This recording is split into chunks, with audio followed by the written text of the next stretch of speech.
अस्सलाम वालेकुम। मुजाहिद फरसाद। आज का पैगाम। जुगनू की रोशनी भले ही पूरी दुनिया को रोशन नहीं करती, इसके बावजूद भी वो अपने हिस्से और हैसियत के मुताबिक रोशनी पैदा करता रहता है। लिहाजा हमें भी उससे सीखना चाहिए।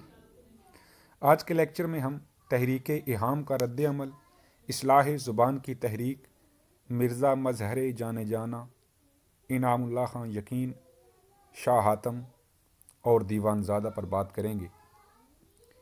इहाम की तहरीक फ़ारसी के बुलंद पाया शुआरा की मुखालफत में निस्बतन कम तर दर्जे के शुआरा की तहरीक थी। इस तहरीक के ख़िलाफ़ रद्द अमल मिर्ज़ा मजहर जाने जाना जैसे शायर ने ज़ाहिर किया, जो तैमूरी ख़ानदान का नवासा था और जिसके वालिद औरंगज़ेब आलमगीर के दरबार में साहिब मनसब थे। मिर्ज़ा मजहर जाने जाना का नसब बाप की तरफ से मोहम्मद इब्ने हनीफ़ा से मिलता है। इस लिहाज से उनकी रगों में अरब और अजम दोनों का खून दौड़ रहा था और इसमें हिंदुस्तानी खून की आमेज़श नहीं हुई थी। मिर्ज़ा मजहर जाने जाना की शख्सियत का दूसरा ज़ाविया तसव्वुफ़ से फूटता है। मिर्ज़ा मजहर जाने जाना ख़ुद भी साहिब तरीक़त थे और उनका ताल्लुक़ नक्शबंदी सिलसिले के साथ था। उन्होंने इल्म हदीस बाउसूल पढ़ा था और हनफी मज़हब की शरीयत को सिद्क़े दिल से अदा करते थे। मिर्ज़ा मजहर जाने जाना की सलासत तबा और लताफ़त की बड़ी शोहरत थी, चुनांचे उनकी नाजुक तबी ने इहाम को कबूल ना किया और उसे मतरूक करार देकर अपने अहद के शुआरा का तबका अलग कर दिया।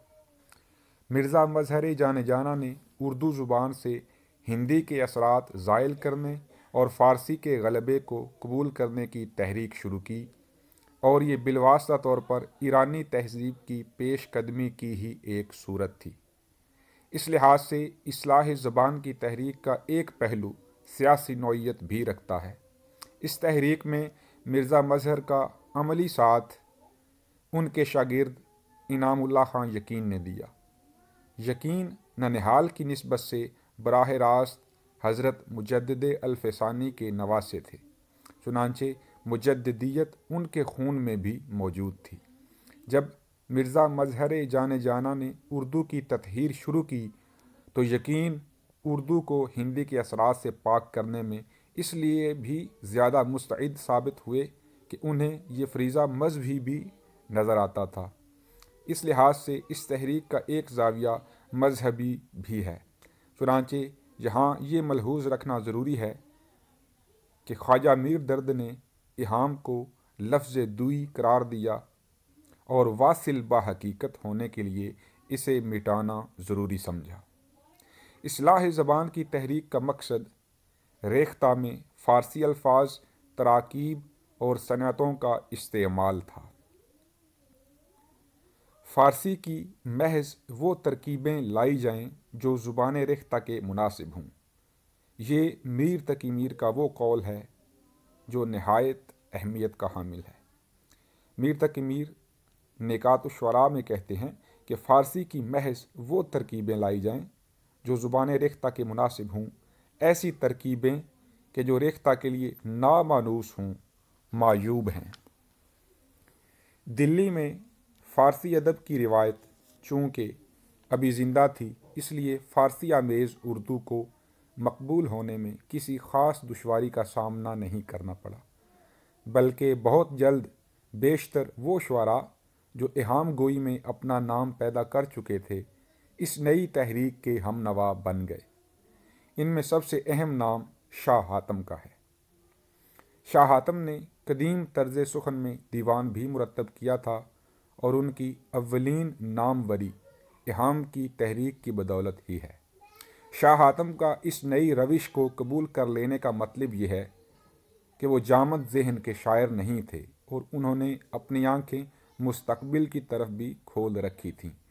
शाह हातम ने दीवानज़ादा के दिबाचे में इस्लाह ज़ुबान के लिए उसूल वज़ा किए और मतरूकात सुखन की एक फ़हरिस्त भी मुरतब की, चुनांचे दीवानज़ादा के दिबाचे को अगर इस तहरीक का अव्वलीन तहरीरी मंशूर करार दिया जाए तो बेजा ना होगा।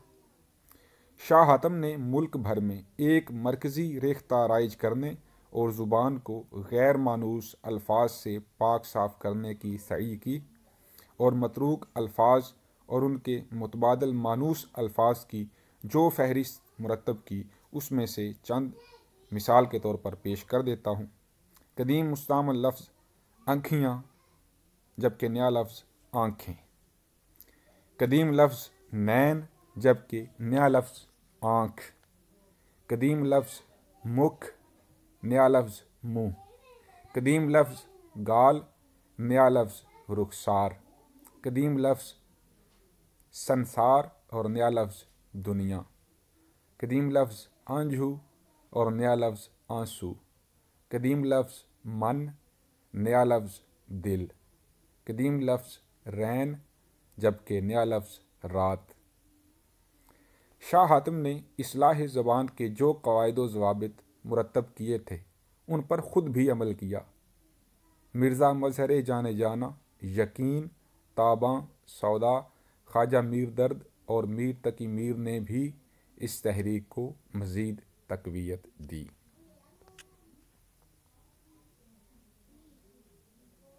بہت شکریہ۔